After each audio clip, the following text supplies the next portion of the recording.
The Katowice Neon Trail. In today's podcast, we're going to talk about neon production. My first guest is Krzysztof Krot from the Katowice Neon Storage. Mr. Krzysztof, what exactly were the neon signs? Mr. Krzysztof said, there were dedicated factories that created neon, but waiting time for realization of such materials was very long in those days. The lecturer said, have these factories survived to this day? Mr. Krzysztof said, the factories themselves no longer exist because it was all, of course, state. While we have in Katowice a manufacturer called Neon IRSA, run by Mr. Wankiewicz, recently the deceased father, Zbigniew Wankiewicz, was one of the most important people. Mr. Zbigniew Wankiewicz co-created many neon lights that functioned in the urban space. Based on his experience, sons took over this initiative over time and they continue the tradition to this day.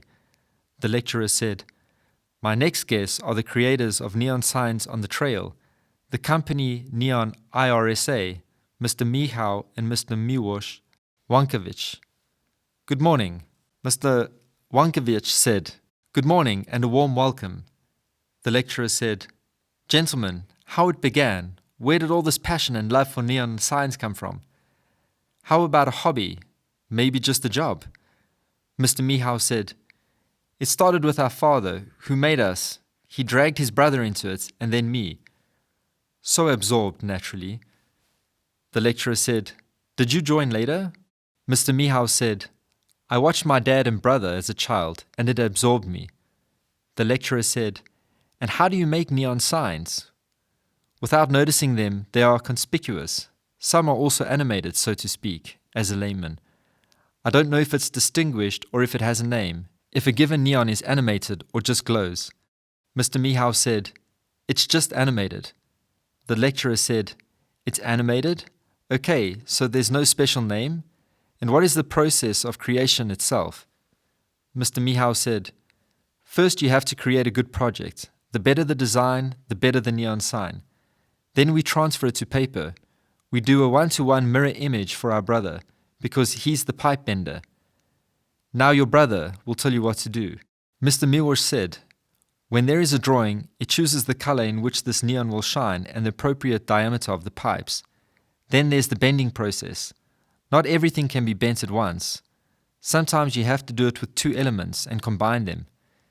It also connects as it is several colors in one pipe. Pipes are connected in a given color with each other and then it bends.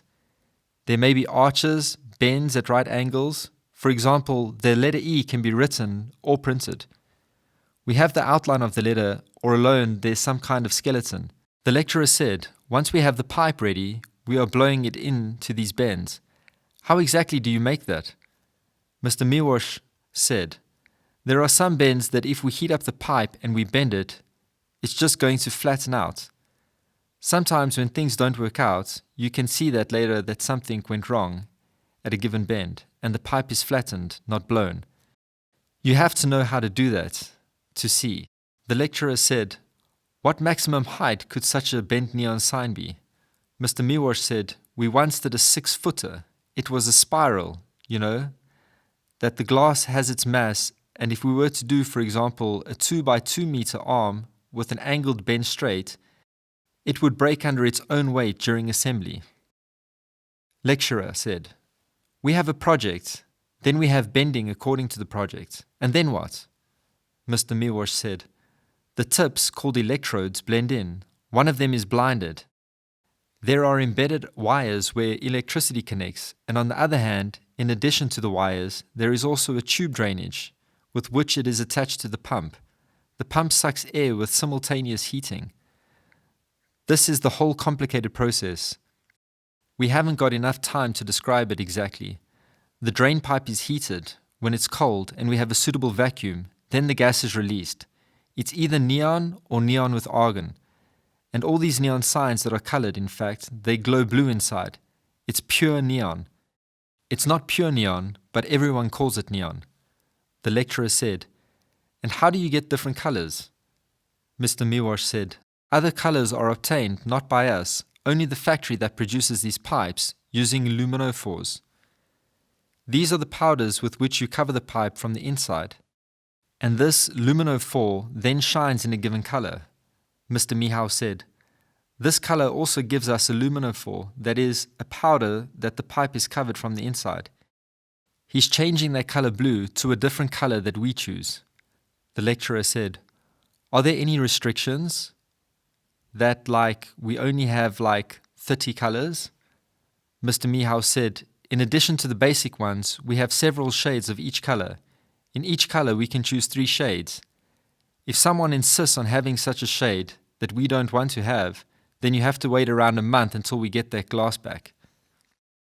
The lecturer said, "Where did you get the patterns?"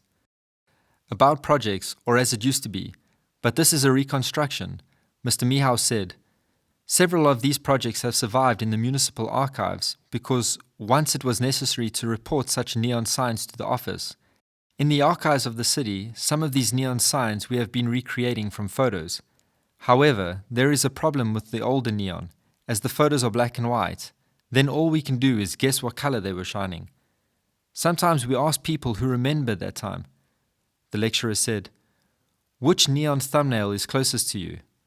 Mr. Miłosz said, "At first, when I saw the valuation, it was so tiny, neon signs, I thought it might be some kind of mock-up of the city. It was only later that it turned out that the whole structure is still there, that it has to stand in places where it used to be these neon signs and remind people about the former in Katowice. My favorite neon trail, by Korfante, there was Super Sam.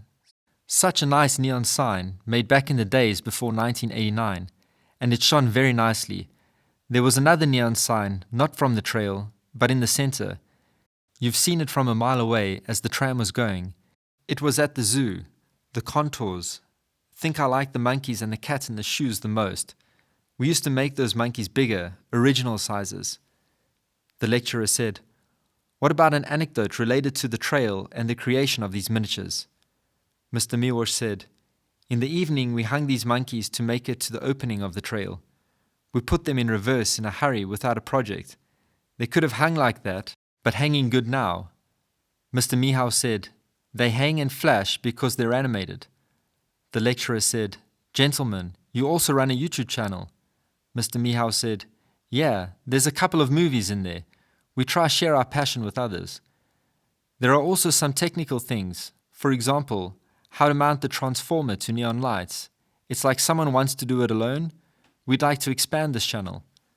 The lecturer said, "Do you dream of any vision that there is a neon museum?"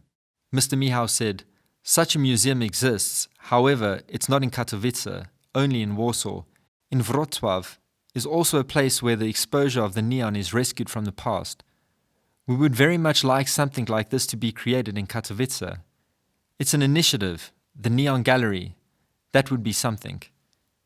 The lecturer said, "Those of you who would like to read more about the story in Katowice and neon signs, I invite you cordially on the Katowice Neon Trail. Thank you very much to my guests today. I would like to remind you that it was Mr. Mihau and Mr. Miłosz Łąkiewicz who run Neon IRSA, which has been on the market for over 30 years. There are authors of these miniatures that you will find on the trail." This project is funded by government budget. The podcasts have been read by Braden Buddy.